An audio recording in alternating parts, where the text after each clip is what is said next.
From Wakefield, it's the Nolan Night Show. If I enjoy Nolan, let's guess this week Sam Knox the show. And now, ladies and gentlemen, here's Nolan. And welcome back, ladies and gentlemen, to another edition of the show. And joining me this week as we get closer to the big 100th episode, I have yet another amazing guest coming all the way from Massachusetts, but now he currently works at WPRI 1201, the premier stations in the region. He has been there since May, so he's had some experience now to experience what it's like to be back in New England, not as doing it as a profession now. He's the one and only Mr. Sam Knox. Sam, how are you today? I'm great, Nolan, man. I appreciate you having me on.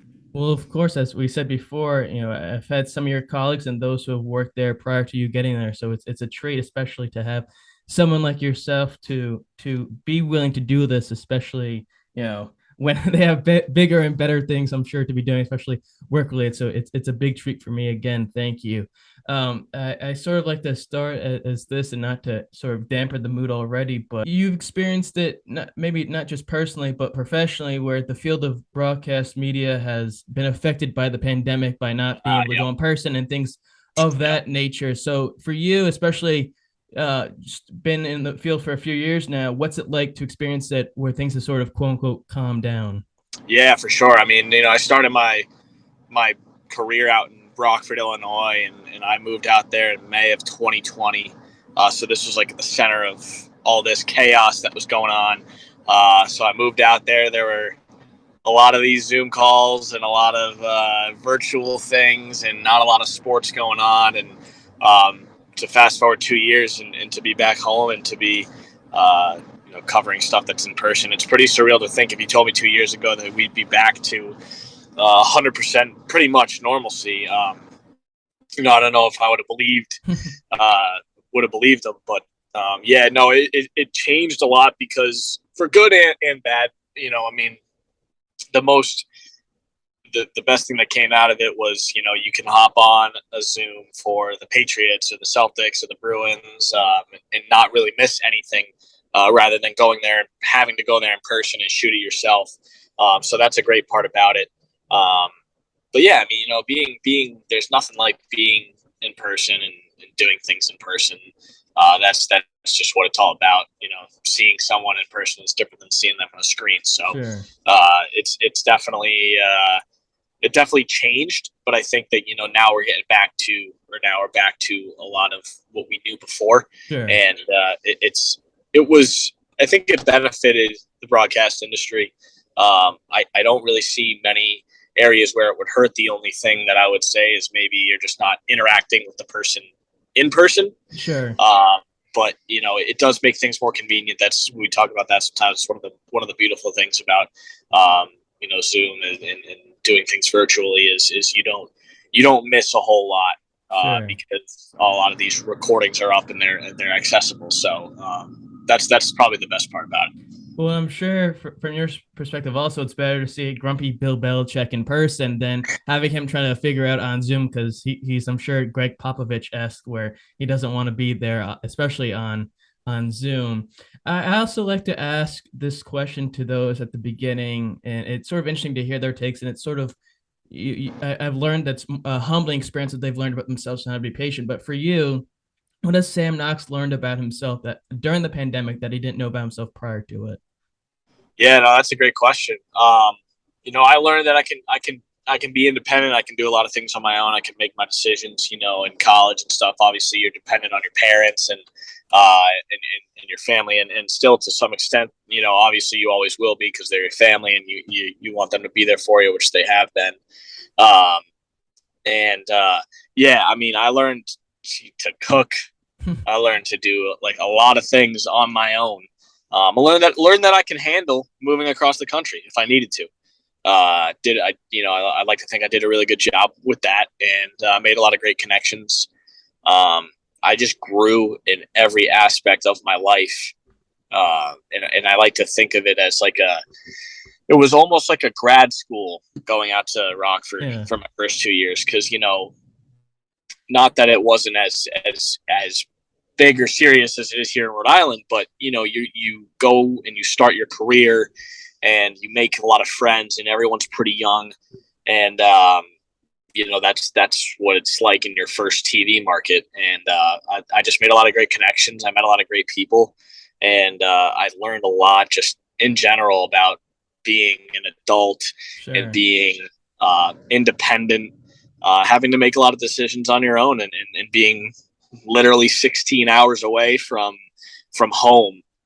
There wasn't a lot of room for error, in terms of some of the bigger decisions that you have to make. And it's not like you can just sit home, in a car, like overnight. You could, but I mean, that wasn't ever really an option. So just learned a lot. I think every aspect of my life, cooking, just, being able to manage different tasks, doing a lot of adult things, man, like going to like a hardware store on a day off. That's sometimes what you had to do.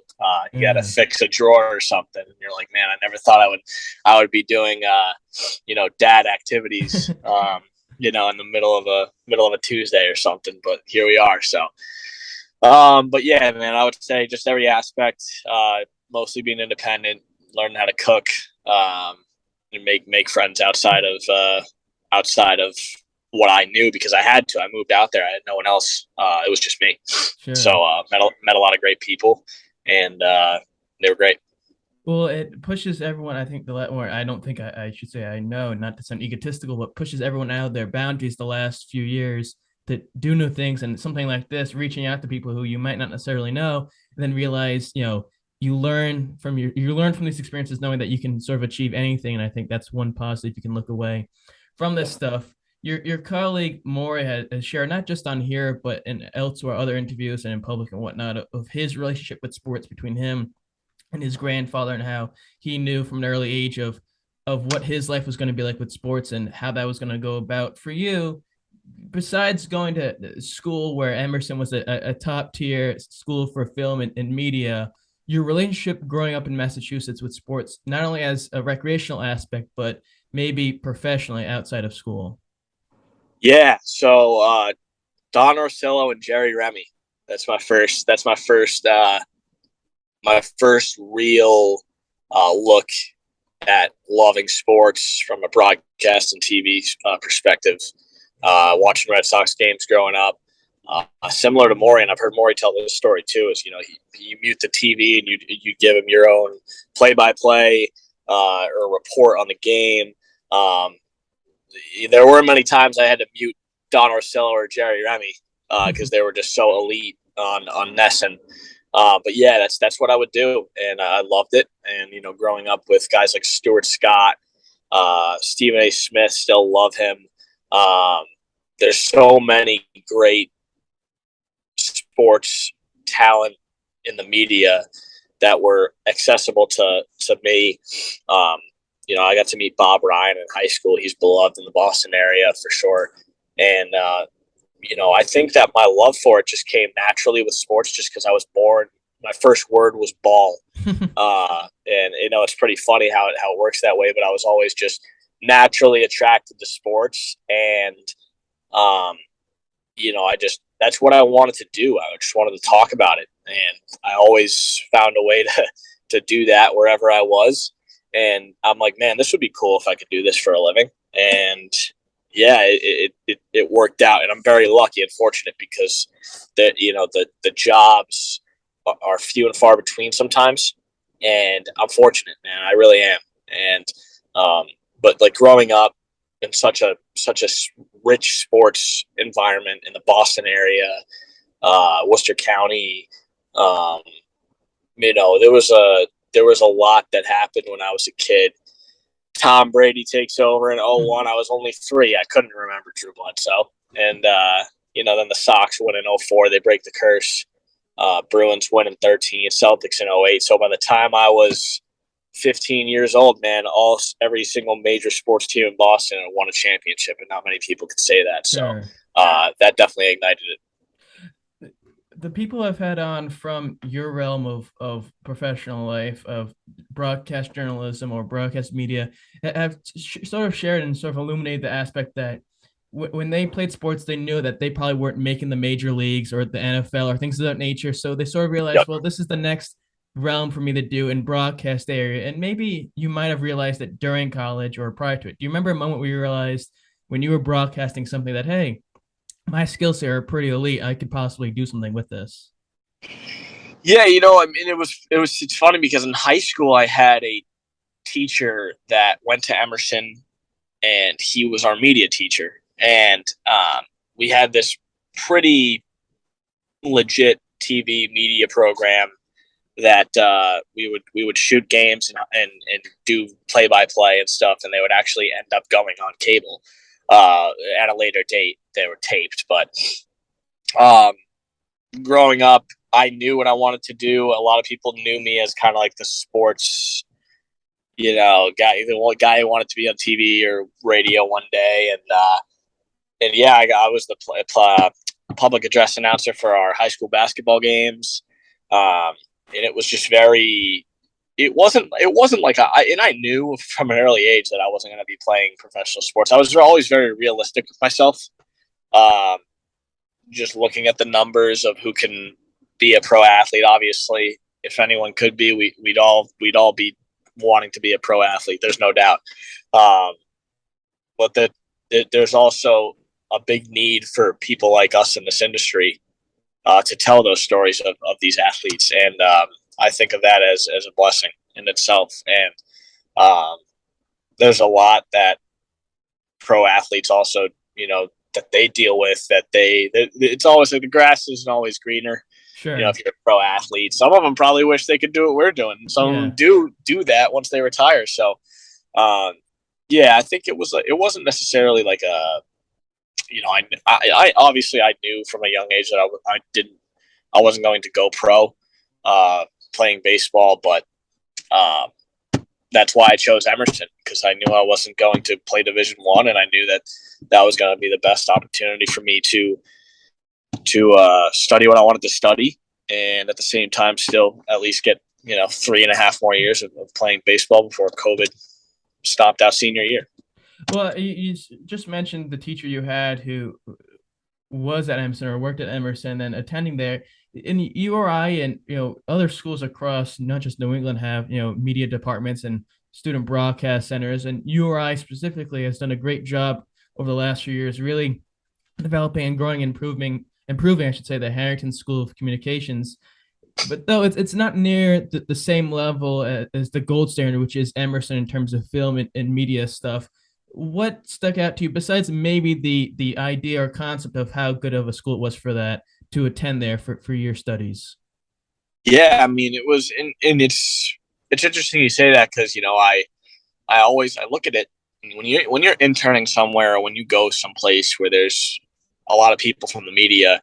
There's such a range of schools. Rarely do I run into someone that went to Emmerson, and it's really interesting because when I was in high school, I was so kind of tunnel vision. I wanted to go to Emmerson. That was the only school I applied to, actually, and I was so gung ho on Emmerson, and I'm like, I need to go here. I want to go here. This is it.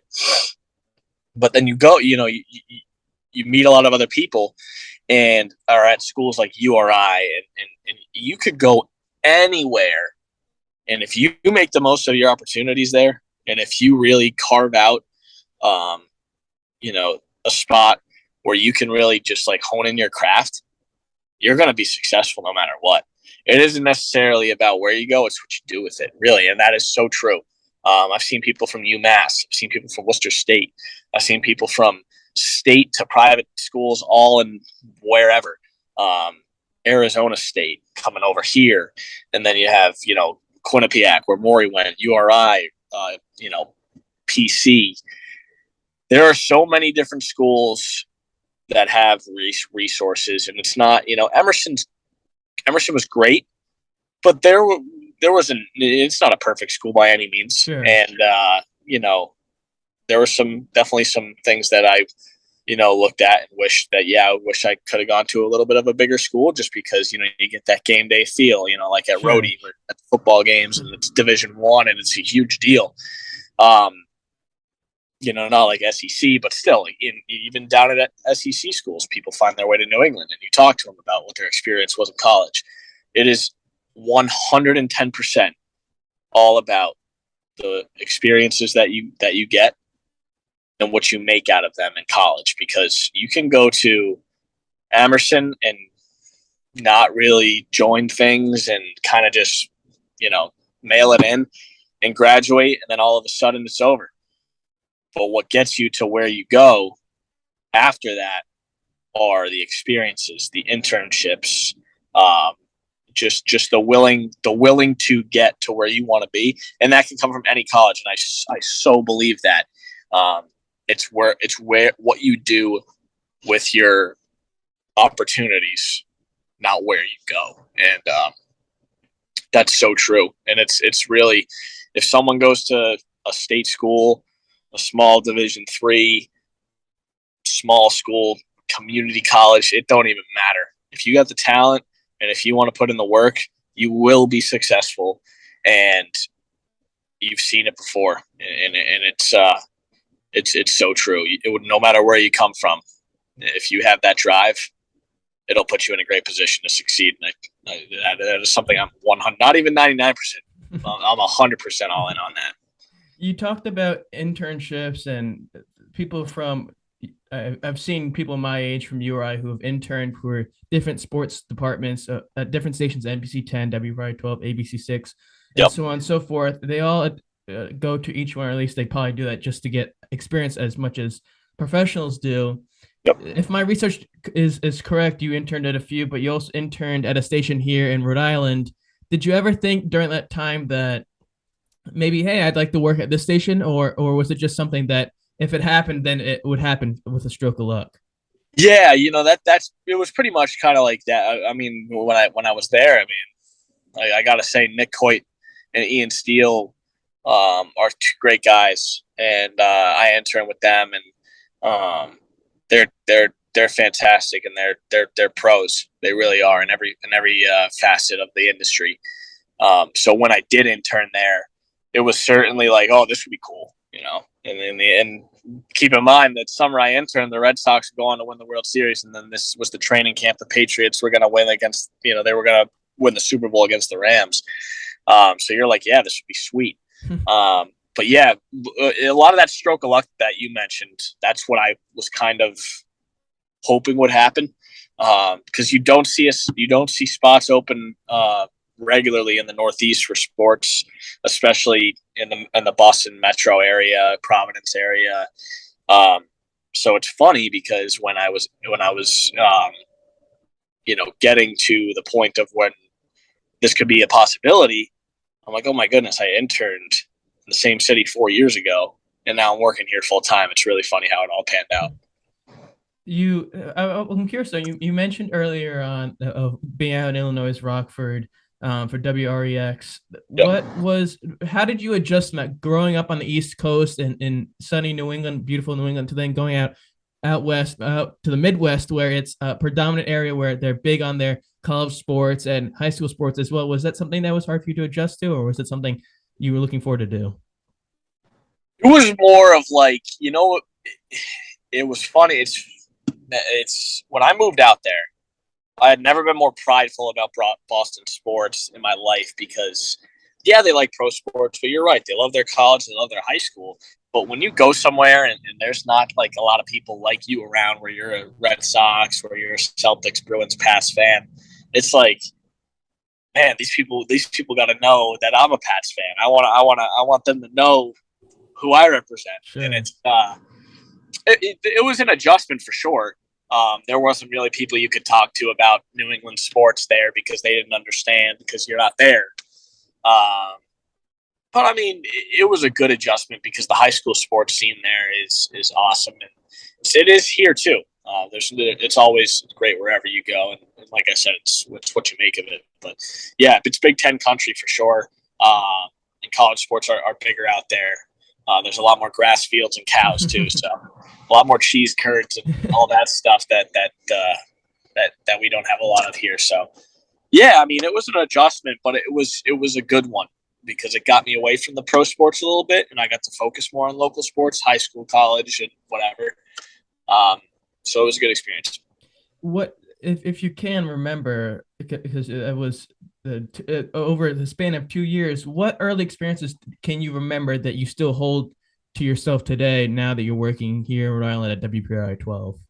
Yeah. So let's see. I remember my first, it's been earlier today. I was kind of looking over my first live shot, which was in February of 2021. And it was a high school basketball game. And it was in the middle of February, right when COVID was kind of coming. We were coming a little bit back from we were doing the whole phase thing, and kids were playing and with masks on, which was crazy.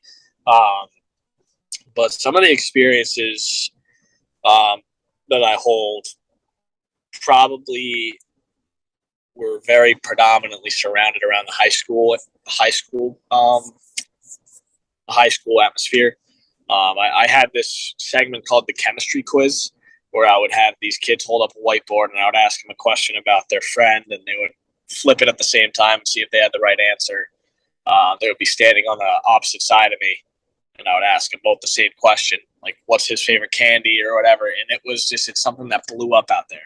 And it's something that eventually I want to bring here maybe next year. Kind of wanted to get my feet wet here first, but it's just building those relationships over those 2 years. It's amazing how fast you can really become a part of a community. And that's what happened out there. And really, really, really happy and thankful that I was able to get that experience and then bring it back here. But, there was the ALDS game 3 I went to with the White Sox and Astros in 2021. That was cool. I got to cover a MAC championship football game. NIU played Kent State in Detroit. I went to that. So that was awesome. So there was a great mix of pro, college, high school sports, just like there is here. Sure. This whole experience, and not just in the sports media realm, but also in the regular news realm as well. You get your fair share of criticism and critics and people who always have their opinions on how something should be covered or said, and so on and so forth. Compared to the 2 years you spent out in Illinois, have you learned to maybe deal with it? Although it's not like you've been here the same amount of time in Rhode Island at WPRI 12, but what have you learned from maybe your director over in Illinois, as well as more in terms of dealing with people who may have different opinions of how you should cover something? Yeah, and it's I'm like my biggest critic, and I think a lot of people can say that about themselves. But I always take what's said or anything that's criticism is constructive to me. I was an athlete, so I know how to be, not yelled at, but told how things should be done, and I'm structured that way, and that's how I've always been. I never take something personally that way, and I'm very, very, like I said, I'm a big critic of myself too. So usually when if there is something to be changed or adjusted, then I'm like, yeah, no, that's true, because I saw it happen and I did it. But yeah, that's what everyone's there for. In the department, is to just help you get better. And Maury's done a great job. Can't say enough about it. And my sports director out in Rockford was great as well. I'm sure lucky to have the two directors that I've had. I'm very fortunate, and I don't look past that. For you, I mean, you spent 2 years out there before coming back to the New England area working at WPRI 12, as I've said multiple times. What was that like for you? Because you talked about growing up in this area and then interning at ABC 6. What was it like for you when you then applied for the job out here and then got it, and then you know now that this is your new place of working? Best feeling in the world. Best feeling in the world. I'll never forget it. I was sitting in this seat. Actually, I was in my car. I got a call from our news director, and it was February, and she called and told me I got it, and it was like this wave of like, oh my God, I'm going home. Like this is amazing. This is the ideal situation. Yeah, was on cloud nine for a little bit there, just like so happy and excited. Yeah, it was really special making those calls back home to family, friends, kind of letting them know, hey, I'll be back in town and I'll be around. within the hour of Providence. So it really was special. Felt bad to you never want to let someone know you're leaving. Sure. That you're leaving behind friends. Like I said earlier, the connections that I made in Rockford were second to none, and I still have great friends with a lot of those people to this day. And that was the worst part, was telling people you're leaving, because Sure. their local sports, they love it out there. And like I said, I built a lot of great relationships that didn't want to leave. I didn't want to leave the relationships, but I knew that this is where I belonged, and that was the move for me in my career. When you came out to Rhode Island and you started late in the spring of this past year, while you were starting there and near the end through the summer when you were here at WREX 12, there are people in college who were interning for the station that were starting out around the same time as you were. Seeing as you experienced that as a student, what was it like to then experience that from the other angle, but also have people starting out that were new as well as you? Yeah, it was kind of, so I had my first two interns this summer, Aniakon Ocon and Ben Kane. I'm not sure if you probably know Aniakon. Yeah. Yeah. So Ben Kane goes to Quinnipiac. He's a great kid too. Both of them are awesome. And it's crazy because you come here and they're only a few years younger than you, and now they're like technically like your intern, and I'm like, man, that I hope I'm showing these guys what it's like and showing them the way, and it's cool to give back if you can. There's no doubt about it. Giving back is the best thing, and helping them with stand-ups and all that stuff is really cool. And they having interns is great because they help you, but or because you help them, but they also help you. And you stay in touch with them, and you get to see their career grow. That's the best part about it. And Econ actually works for us part time now, so that was quick. Now he's one of my coworkers, so it's cool to see it from both sides. But yeah, there are times where it's like a Friday or something, or a Saturday, and you get back, and it's getting toward the night, and the college kids, they want to go have fun. I'm just like, I was there before. You go enjoy your Saturday night, so yeah, it's cool seeing it from both sides. It is. You mentioned earlier of a little story you did, or type of situation you did over in Rockford. I shouldn't say over, but in Rockford, the chemistry game thing where the athletes and they're guessing the certain things, and you sort of want to bring that back eventually at some point here, WPRI 12. Besides that, though, what do you hope to cover besides a Boston championship win as a reporter now? What do you hope to cover? What type of story do you hope to do or cover here in Rhode Island? Yeah, I mean, a Boston Red Sox opening day would be sweet. I want to find a lot of local high school stories, though, something where you want to find the needle in the haystack and the gem, the diamond of a story that no one knows about. That's what's beautiful about this job is you can tell those stories, and you can speak for the ones that can't. So that's what I want to do. I want to find the stories that impact these communities. Because it'd be cool to cover a Red Sox championship, but I want to serve Rhode Island as well, the high school, college communities, to what they deserve, and telling those types of stories, feel good stories. Those are the best, the ones that impact the local communities and the kids, and seeing people watching these stories is cool. It happened a couple times in Rockford, and it's a lot of fun. This question may be a little out of place, so I apologize for that, and not as organized as it should be. But when you're entering the field, and I'm only guessing this, seeing as I'm not in the field, but I've had people on there sort of have talked about it. You're not going to be jumping in right away covering the big time stories as a new reporter, as a new person, whether it be whatever market you're working for. So maybe comparing it to Rockford and here in Rhode Island for WPRI 12, how did you deal with being fresh out of college and then having to work your way up in the field to then eventually covering the bigger stories? Yeah, for sure. It was just one of those trust the process things where you knew this was, not, this was the beginning of the journey. This wasn't the big goal, that being said, I think there's a lot to be said for enjoying the journey, for enjoying those high school sports and the access to the kids and the coaches that are so great to let you interview them. Because then, you have Bill Belichick, who's, he's just, he can be a little grumpy sometimes, Yes. but, and as you climb the ladder and you get to professional sports and you deal with PR departments and for the most part, they're fantastic. But in high school, you can just go to a field and walk up to them, and it's that simple. And those are the great things about local sports. And yeah, I mean, honestly, it was a lot of just trusting the process. But now looking back, I'm like, man, I wish I, enjoyed that cross country race a little bit more. Yeah. Back in the day, just because, you were so like, I don't want to do this or whatever, Sure.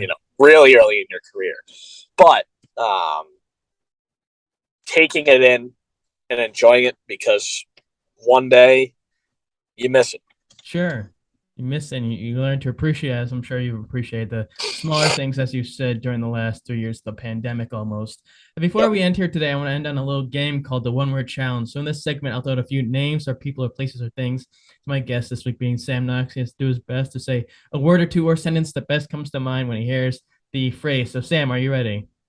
I'm ready, man. Hit me with it. Sturbridge. Home. Providence. Bruins. Broadcast journalism. Career. Kevin James. Legend. Success. Ooh.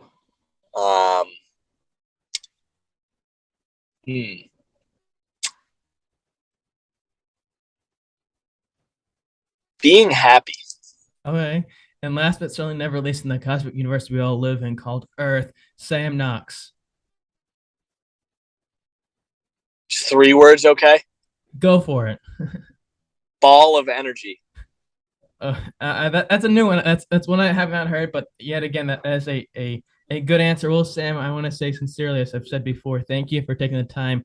When you're not working to do this, it means a great deal. So thanks again. Of course, Nolan. Anytime. Thanks for having me, man.